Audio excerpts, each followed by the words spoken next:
Sean says, what are some of the ways to improve your finances if you're starting from scratch, and how much money do you need before marriage? Whoa, that's a heavy question. All right, we're going to press pause and we're going to jump into this question. I love questions. I will always have prepared notes for an hour or two, but if questions come up, I am down. All right, so what are some good ways to improve your finances if you were starting from scratch? We'll answer that question first. I would say, without a shadow of a doubt, it is to make a budget. And the simplest of making a budget is we need to find out how much you owe, or how much money if you do. And Sean, we can do this as a practical if you'd like. In your case, you can give me fake numbers if you want to, but do you owe anything? And if you do owe something, that should be one of the priorities that you should be paying off beyond your bills. So the first number you need to know is how much do you make every month. And usually it's a number that's kind of tricky because most people will go by the 4-week interval. Technically, we actually have 4.2 weeks per month. So if you look at it if you're being paid in 1-week increments, then you'll feel that even more so, like the 4.2 weeks in a month, because of the 28 days and then the extra days that usually come in July and August and most of the months. So you have 26, and then if you get paid bi-weekly, there's 26 intervals. And those 26 intervals, if you divide them by by 6 months, then you're gonna get 4.2 paychecks per month. So I think that's the first thing you need to know, is either you're going to mark down that you're getting paid in 4-week intervals or 4.2-week intervals. So for instance, I do 4-week intervals and I have all those 0.2s. So if you were to do 6 times 4 weeks, that's 24 weeks, and half a year is 26 weeks. So those extra 2 paychecks that I would get, so those extra 2 weeks that I'd be getting paid for, I would take that and put that towards my car, or I take that and put that towards a bill. And so whenever my payday, say my payday was Wednesday, and if there's 5 Wednesdays in a month and I've been working the whole time, I'm going to be able to have 3 paychecks in that month if everything lines up. So if I got paid on, say, the 3rd, the 17th, the 17th, and then the 31st. If it's 31 days and I'm able to get those 3 Wednesdays, if those days fall on there, then I know that 3rd check I can throw down on a massive bill, or to have my car paid, or to save for. So number 1 is to know how you're going to break things down month by month. And number 2 is, once you figured that out, you need to be able to see how much your bills are. So write down roughly all of the bills that you have. So you're going to go with, your rent, your food, any extra utility type bills, your credit cards, any of the hobbies you might have, any of the extra expenditures, maybe traveling or tickets to things. Subscriptions are a huge one now. There's so many. I used to tell my friends, they're like, oh, Netflix, there's only gonna be 3 or 4 streaming sites and it's gonna be amazing. No, there's like 50 now, and it's worse than cable. Sometimes I wish we still had cable, minus the idea of fast forwarding. I love the idea of streaming and fast forwarding. But anyway, I digress.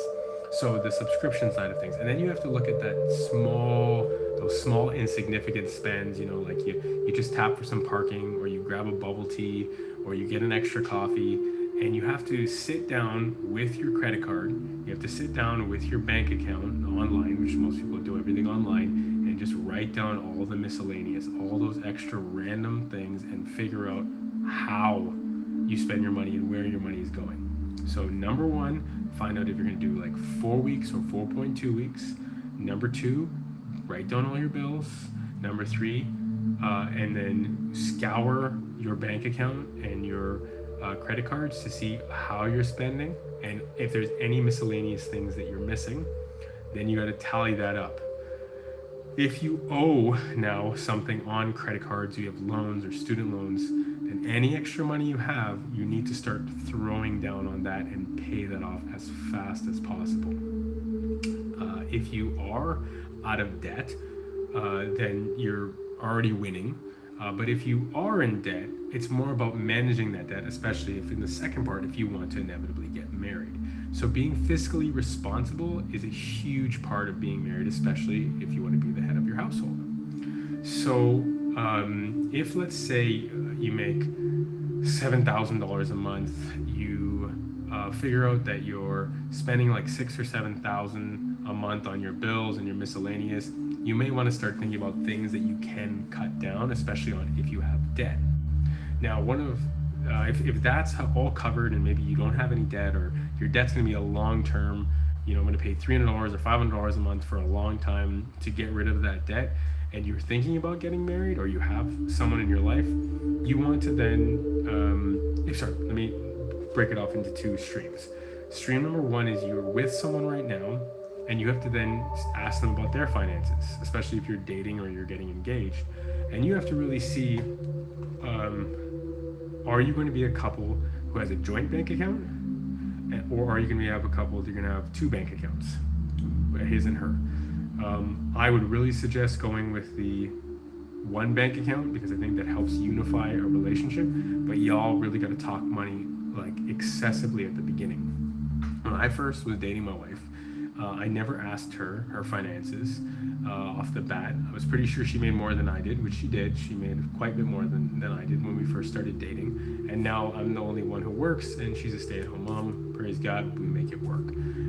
But at the time, it was a blessing, because I asked her before she told me how much she made if we would want to do a joint bank account or not. I was the one who had saved incredibly well, and she was the one who was making way more money than me, but she didn't know how to save. So when I came into our marriage, I had actually way more in savings than she did, and she inevitably caught up and went past me before we had our kids, and then she ended up quitting her job. But the main thing is you have to be on the same page, and if you are going to be married and you have, like, one of you has debt, you want to start smashing that off right away. So the last part is, how much money do you need before you get married? I would say, at minimum, the rule is have 3 months saved of your total bills as a couple. So you got to sit down and go through all the bills, your hypothetical place where you want to live, whether it's your mortgage. I live in Toronto, it's usually renting, because everything is super expensive. Even as things crash, it's super expensive. So you want to be able to figure out as many of your bills as possible, go through 3 or 4 months of your independent spending, and see how you can collide that together. It's worth running the numbers to know, what kind of money you're going to have to spend. And then you have to kind of think, well, if I'm going to get married, how big is my wedding? Am I going to do it at City Hall for $1,000 and maybe have a dinner with some friends? Or am I going to spend $10,000, $20,000, $40,000? And then you have to start, I'd say, saving for that, depending on how generous your family is. But the main number, I would say, is beyond the wedding stuff. And as long as you're paying a good percentage into like a student loan or a MasterCard or whatever it might be, is, I'd say, a minimum of 3 months of your total bills together. I think that's a very smart place to start. I was a bit extreme. I wanted a year worth of savings for our bills, just in case I have a bad back. We wanted to have multiple kids, and I wanted to make sure that we had enough to float, and that's why we never bought anything. And we always wanted to make sure that we were ready to help people, ready to serve people, give money to people if they needed it. And so we've had a good amount of savings, and now by God's grace, we just get by. We live a simple life for the most part. I love doing this stuff, so I'm a cheapo in a lot of ways, even though we're blessed in many ways.